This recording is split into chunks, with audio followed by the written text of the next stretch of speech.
जय हिंद। Welcome to competition agriculture irrigation. Today's topic is irrigation. आज का जो विषय है पौधों में सिंचाई। तो आज हम जानेंगे सिंचाई के बारे में। पौधों में जो सिंचाई है कैसे होती है, क्या विधियां हैं, क्या परिभाषा है और उसमें क्या उसकी क्रांतिक अवस्था है सिंचाई करने की, और उसका जो है क्या है वाटर रिक्वायरमेंट, यानी उसकी जल मांग क्या है। तो इसके बारे में जानते हैं। जैसा कि हम सब जानते ही हैं कि पौधे का जो 80 से 90% भाग जो होता है वो पानी का बना होता है, और जबकि जलीय पौधों में अगर देखा जाए तो 95% से अधिक भाग जो होता है वो पानी का बना होता है। तो इस प्रकार जो है सिंचाई जो है बहुत ही इम्पोर्टेंट रोल है इसका पौधों में। तो देखते हैं क्या है डिफिनेशन इसकी इरिगेशन की।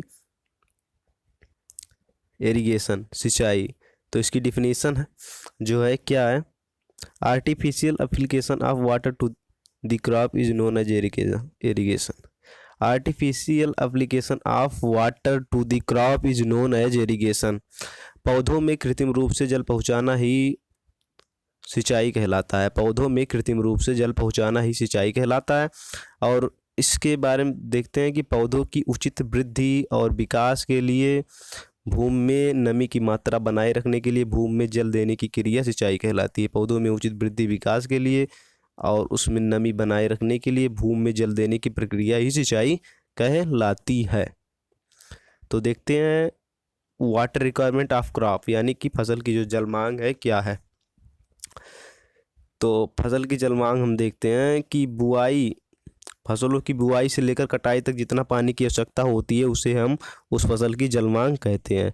तो जल मांग जो है वाटर रिक्वायरमेंट ऑफ क्रॉप जो है फसल की बुआई से लेकर कटाई तक जितना पानी की आवश्यकता होती है उसे हम उस फसल की जल मांग कहते हैं। तो जल मांग से ही साफ साफ उससे उसी शब्द से निकल कर आता है कि जो है जल मांग किसे कहते हैं। एग्रीकल्चर के जितने भी शब्द हैं लगभग उन्हीं शब्द से ही उसकी परिभाषाएं साफ साफ स्पष्ट रूप से निकल कर आ जाती हैं। देखते हैं इसके जो कारक हैं, फैक्टर अफेक्टिंग वाटर रिक्वायरमेंट। इसके जो कारक हैं क्या क्या हैं, तो इसके 3 कारक हैं मुख्य रूप से जलवायु, भूमि, गुण एवं कर्षण। तो जलवायु के अंदर देखते हैं ताप, वायु, आर्द्रता, प्रकाश और वितरण। तो किस प्रकार वाटर रिक्वायरमेंट यानी जल मांग को ये जलवायु के अंदर ताप, वायु, आर्द्रता, प्रकाश ये सब किस प्रकार से प्रभावित करते हैं। तो इस तरीके से हम देखते हैं ताप, यानी यह इस तरीके से प्रभावित करता है अगर टेम्परेचर कम या ज़्यादा हो गया। तो अगर टेम्परेचर ज़्यादा हो गया तो जल मांग अधिक हो जाएगी, और अगर टेम्परेचर कम हो गया तो जल मांग भी कम हो जाएगी। वायु शुष्क रहेगी, जल मांग अधिक होगा। वायु अगर नम रहेगी तो जल मांग जो है वो भी कम रहेगी। आर्द्रता अगर अधिक रहेगी तो जल मांग कम रहेगा, और प्रकाश अगर अधिक रहेगा, वाष्पीकरण अधिक होगा, तो जिसके कारण से जल मांग जो है वो अधिक रहेगी। तो इसी प्रकार देखिए भूमि जो है, भूमि में नमी जो है, नमी अगर भूमि में नमी रहेगी तो मृदा क्या कहते हैं, अगर भूमि में नमी रहती है तो नमी रहने के कारण जो है वाटर रिक्वायरमेंट यानी कि जो है जल मांग अगर नमी है तो कम रहेगी। अगर मृदा कार्बनिक है तो मृदा अगर कार्बनिक होने ज़्यादा है, मृदा में कार्बनिक पदार्थ की मात्रा ज़्यादा है तो जल की कम आवश्यकता होगी, तो इसी कारण जल मांग जो है वो कम होगी। संरचना, मिट्टी की अलग अलग संरचना होती है, अलग अलग संरचना के हिसाब से जो है अलग अलग आवश्यकताएं होती हैं मिट्टी में जल मांग की। तो इसमें देखें गुण एवं कर्षण, तो पौधे की किस्म पर, विकास, जड़ों की विकास पर, पत्ती के विकास पर, पौधे की किस्म यानी कि अलग अलग पौधों की किस्म में अलग अलग आवश्यकताएं होती हैं। कुछ प्रजातियां कम पानी वाली होती हैं जिनकी आवश्यकता जिनमें होती है, कुछ प्रजातियां ऐसी होती हैं जिनमें अधिक पानी की आवश्यकता होती है। जड़ों का विकास, जड़ों के बारे में जैसे जाने की कुछ उथली जड़ें होती हैं, कुछ गहरी जड़ें होती हैं। जो उथली होती है उसमें कम पानी की आवश्यकता होती है, जो गहरी होती है पानी नीचे जाता है तो ज़्यादा पानी की आवश्यकता होती है। इसी प्रकार देखते हैं पत्ती में रोग कीट अगर लग जाते हैं तो जल शोषण क्षमता बढ़ जाती है, और इसी के कारण पत्ती का विकास अगर देखा जाए तो अगर पत्ती चौड़ी होती है तो वाष्पीकरण अधिक होगा, और वाष्पीकरण अधिक होने के कारण जो है उस पे जलमांग की आवश्यकता अधिक होगी। तो सिंचाई एवं कर्षण क्रियाएं, सिंचाई एवं कर्षण क्रियाएं के बारे में जैसा कि हम जानते हैं कि कर्षण क्रियाएं में जुताई, गुड़ाई आदि जो सब आते हैं, इन सब जो है ये जलमांग वाटर रिक्वायरमेंट को जो है ये सब प्रभावित करते हैं। तो फैक्टर अफेक्टिंग वाटर रिक्वायरमेंट जैसा कि आप समझ गए होंगे। तो नेक्स्ट देखते हैं critical period of water requirement, यानी जलमांग का क्रांतिक समय, यानी कि सबसे ज़्यादा फसलों में कब जलमांग की आवश्यकता होती है, जल की आवश्यकता। वह क्रांतिक अवस्था वह अवस्था होती है जब फसलों को सबसे अधिक जल की आवश्यकता होती है। क्रांतिक अवस्था वह अवस्था होती है जब फसलों को सबसे अधिक जल की आवश्यकता होती है, तो उसे क्रांतिक अवस्था कहा जाता है, क्रिटिकल स्टेज। तो अलग अलग फसलों में अलग अलग तरीके से जो है क्रिटिकल स्टेज होता है जब उसे जल की सर्वाधिक आवश्यकता होती है। फिलहाल एक गेहूं का नीचे चार्ट दिया गया है, आप देख सकते हैं। नेक्स्ट देखते हैं method of irrigation, method of सिंचाई की विधियाँ। क्लासिफिकेशन हम करते हैं इसका। तो पहला है सरफेस इरिगेशन यानी पृष्ठीय सिंचाई, दूसरा है सब सरफेस और ग्राउंड इरिगेशन अधोपृष्ठीय सिंचाई, तीसरा है ड्रिप इरिगेशन टपक सिंचाई, चौथा है स्प्रिंकलर मेथड यानी बौछारी सिंचाई।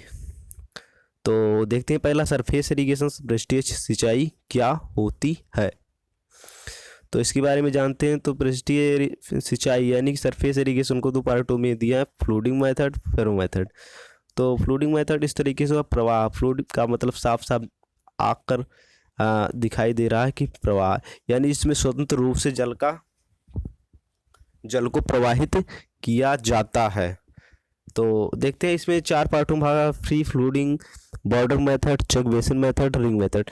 फ्री फ्लूडिंग मेथड में क्या होता है कि एक किनारे से पानी खेत के किनारे से पानी दिया जाता है, जो पानी पूरे खेत में फील्ड में पूरे मैदान में जो है भर जाता है। तो फ्री फ्लूडिंग जो है प्रवाह किया जाता है, इस तरीके से पानी दिया जाता है। बॉर्डर मेथड से ही पता चलता है, चारों तरफ से इसे बॉर्डर बना दिया जाता है, मेड़बंदी करके जो है सिंचाई की जाती है। और उसके बाद चेक बेसिन मेथड यानी क्यारियाँ बना दी जाती हैं, क्यारी बना करके जब सिंचाई की जाती है तो वह चेक बेसिन मेथड आता है। रिंग मेथड, अब रिंग मेथड के बारे में हम जो आपको बताएंगे, तो रिंग मेथड इस प्रकार से होता है कि इसमें जो बहुवर्षीय पौधे होते हैं ज़्यादातर विधि उनमें अपनाई जाती है। बहुवर्षीय पौधों में इसमें क्या होता है कि नालियाँ बना दी जाती हैं, नाली बना करके पौधे के किनारे रिंग बना दिया जाता है, और रिंग बनाने के बाद में जिस प्रकार हम थाला विधि कह सकते हैं, थाला बना दिया जाता है, रिंग मेथड और थाला मेथड से हम कह सकते हैं। थाला बना दिया जाता है, उसके बाद में नाली से वहाँ पानी प्रवाहित किया जाता है, इसे रिंग मेथड कहते हैं। तो ये थे हमारे फ्लूडिंग मेथड के तरीके, तो जो है इसे चार पार्टों में बांटा गया था। अब नेक्स्ट देखें फेरो मेथड के बारे में देखते हैं। यह कूड़ विधि मुख्यतः मेढ़ों पर बोई जाने वाली फसलों में अपनाई जाती है। तो कूड़ विधि जो होती है फेरो मेथड, ये जो है मुख्यतः जो होती है वो मेढ़ों पर बोई जाने वाली फसलों में अपनाई जाती है, जैसे आलू, शकरकंद, गन्ना, चुकंदर आदि फसलों में इसमें बीच नालियों के बीच में पानी प्रवाहित किया जाता है, जिससे जो है कूड़ जो है इससे सिंचाई की जाती है। तो सेकंड देखते हैं सब सरफेस इरिगेशन। यह सिंचाई उन स्थानों पर की जाती है जहाँ अधो सतह सख्त होती है। इस सख्त सतह पर नालियाँ खोद कर पानी भर देते हैं, नीचे सतह पर कंकड़, पत्थर, छिद्रयुक्त लोहा, टाइल्स आदि में कुछ भी लगा देते हैं। तो यह सिंचाई उन स्थानों पर की जाती है।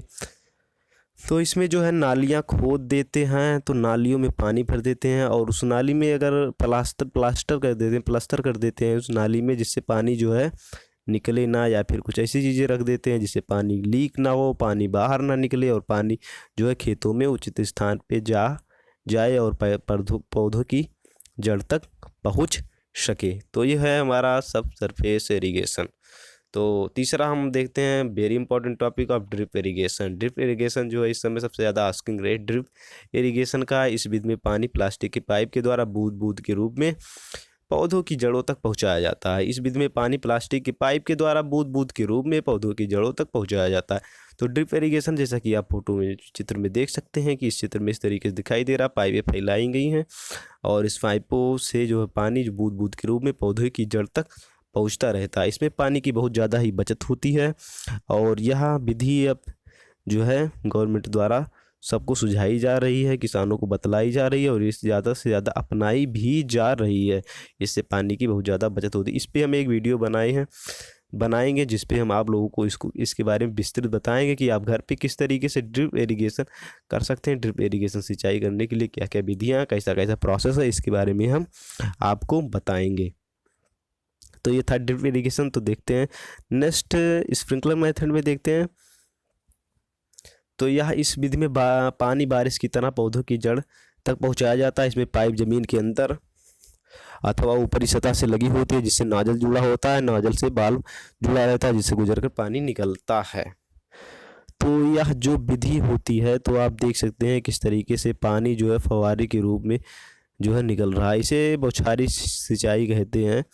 जो है पानी फव्वारे के रूप में निकल रहा है। इस विधि में बारिश की पानी की तरह जो है पौधे पर जो है पानी गिरता है। इस विधि पे हम आपको इस पे भी वीडियो बनाएंगे और आपको इस पर अगले वीडियो में हम आपको बताएं किस तरीके से क्या क्या जुड़ा होता है, क्या क्या इंस्ट्रूमेंट होते हैं, नोजल से, पाइप से, सारी चीज़ें, वाल्व, क्या हम एक एक चीज़ों को आप डिफाइन करके हम आपको बताएंगे किस तरीके से ये होता है।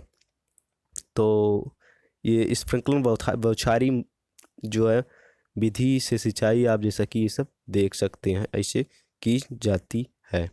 तो इसी के साथ में फिर वीडियो को बाय करते हैं। फिर मिलेंगे अगले वीडियो में और इसी के साथ thank you very much. Please like, share और सब्सक्राइब। अगर आपको थोड़ा सा भी अच्छा लगा हो तो प्लीज़ लाइक कर दीजिएगा, शेयर कर दीजिएगा, सब्सक्राइब कर दीजिए। थैंक यू वेरी मच आपको यह वीडियो पूरा देखने के लिए। Thank you.